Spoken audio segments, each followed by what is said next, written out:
Well, we were going to talk about the Chiefs' offensive line tonight, but then they go and trade Joe Thuney this morning. So we're definitely going to have to talk about the Chiefs' offensive line and where we go from here. Hey, what's good, y'all? It's your boy JD6 here with my man. Shout out to KC Sports Authority. Make sure y'all go check that podcast out, man. You heard the man.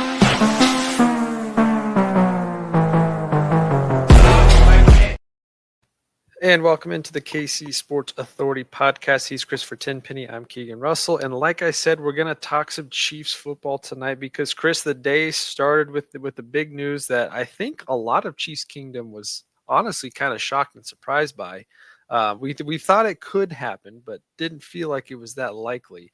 And that's the fact that they traded all-pro and future Hall of Famer offensive guard, left guard Joe Thuney to the to the Chicago Bears for a 2026 fourth round pick. So we got to start there. We were going to talk about the offensive line tonight anyway, but it's got to start with that move there. I texted you this morning. Oh my gosh, Thuney's gone. It seems like this is a lot of we had to pick Trey Smith or Joe Thuney, and we're going with the younger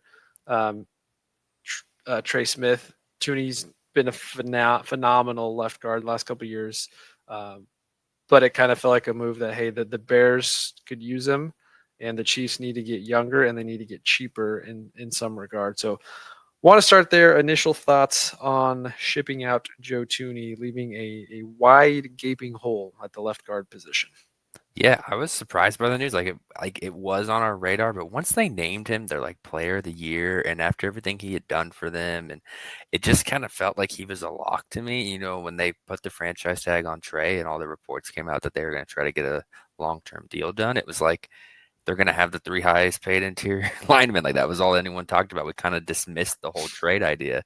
And lo and behold, Beach was like, no, like you said, we need to get younger. We need to have some more flexibility. And, you know, there's a few reasons why, other reasons why I think he was traded out. And, you know, now they've got some money to work with.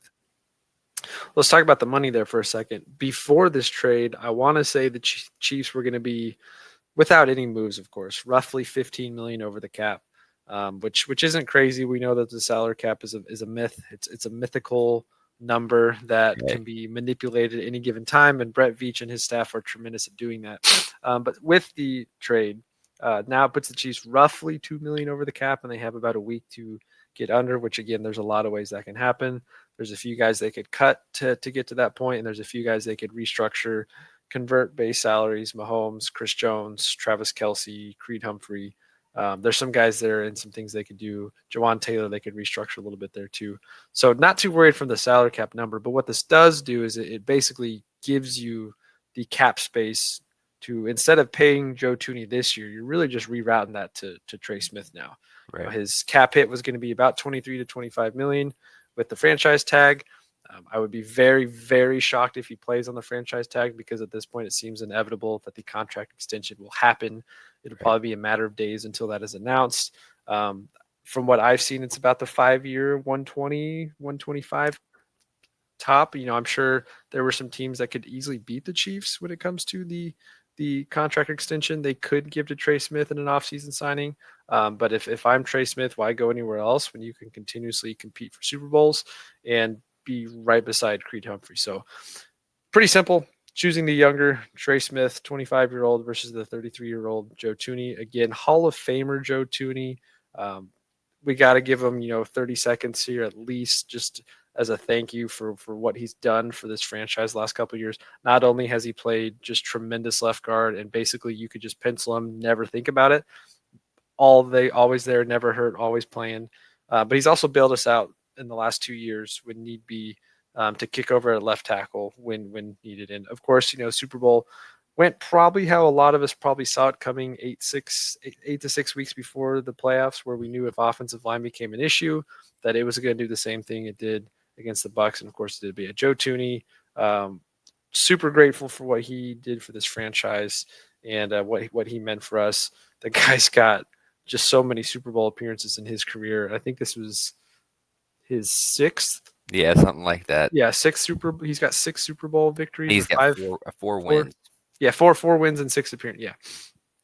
two with the Chiefs, and of course 2 with the Patriots. So thank you, Joe Thuney. He gets to move on and now gets to lead another interesting offensive line group with an exciting young offense with the Chicago Bears that desperately need O-line help. And it's kind of funny because the Bears were the projected team to sign Trey Smith to this massive deal, and then the Chiefs were like, hey, how about we just give you Joe Thuney for 1 year and you guys figure this contract extension and we'll keep Trey Smith. So it's kind of like they worked out a trade there of sorts. But yeah, I don't mind the move whatsoever. Gives you some cap space to potentially work with. I wonder what the phone call was with Thuney when Veach was just like, okay, sounds good.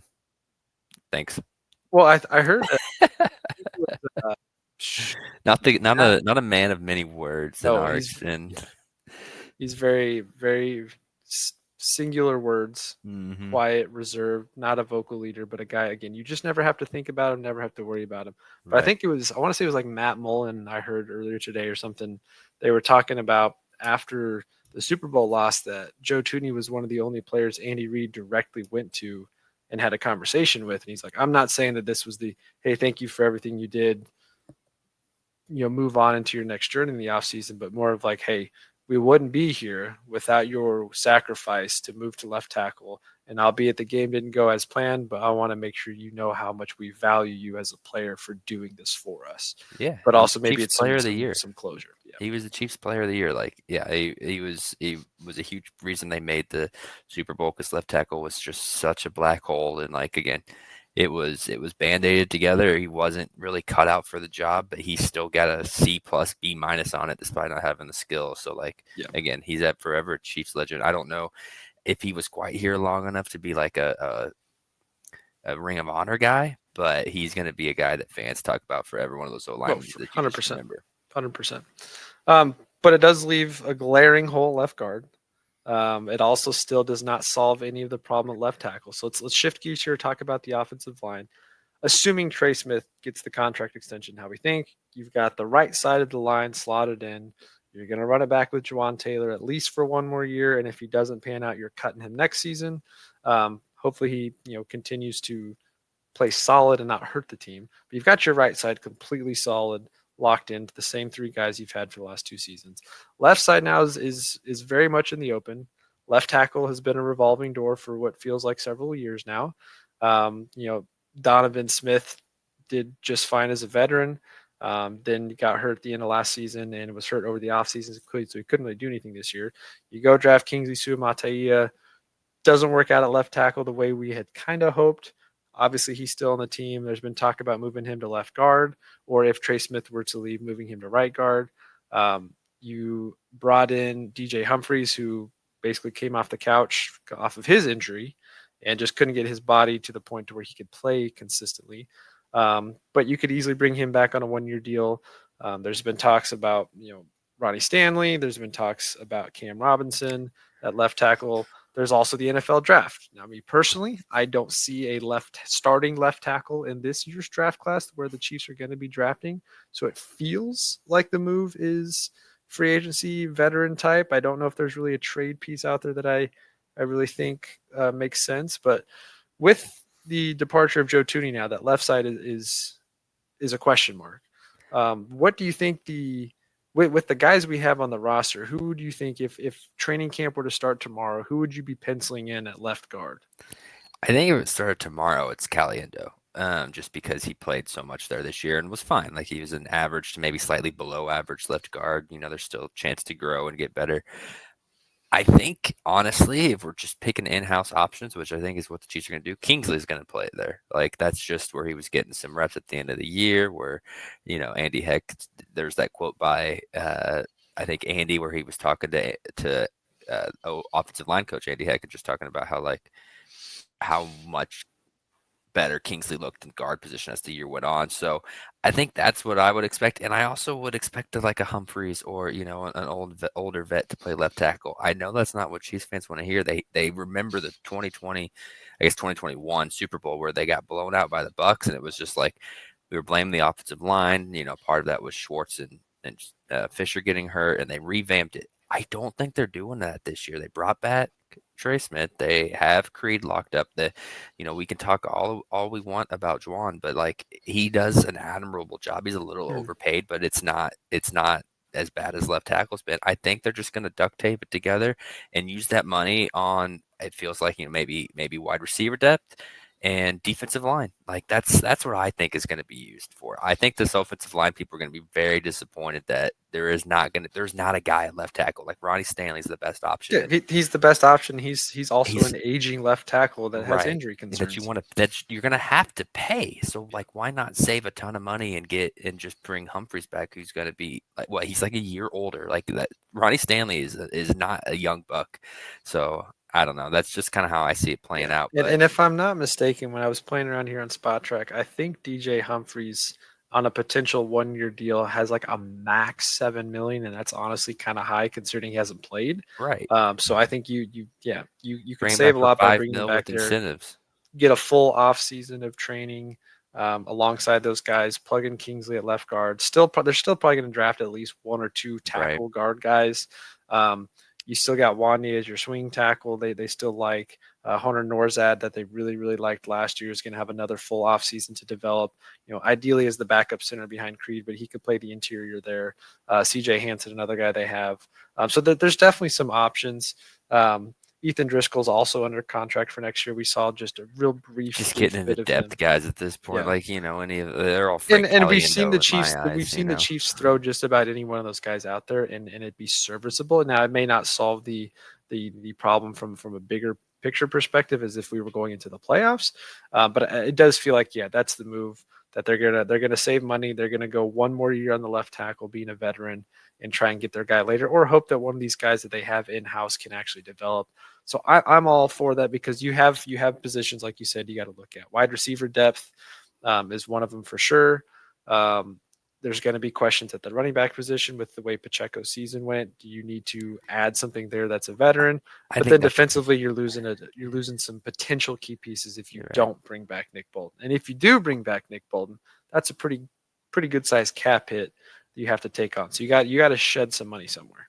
Right. And it's like, with the Minihue and Turk gone, it's like right now Dana and Chris Jones and Karlaftis, that's your defensive line. Now we'll see what FAU and Felix does. King Felix, baby. I know. We'll see what FAU can do. We'll see what I don't remember Noddy's contract. He's naughty. Like he's gonna do what he's supposed to do in the run game. But as far as pass rushers, are just really limited.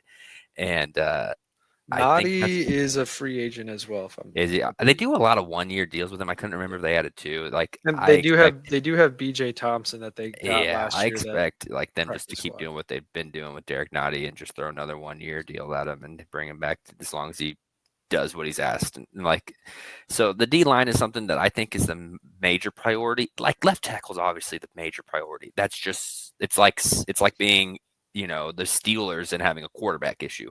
They're just not in a position to ever draft or obtain a good one. So the Chiefs are in the same issue, except it's left tackle. They're just not in a position to obtain one. So they've got to you don't have enough to trade up high enough to get that guy without sacrificing too much of the future. And Veach, I mean, he did it obviously with Orlando Brown, different tackle at that time.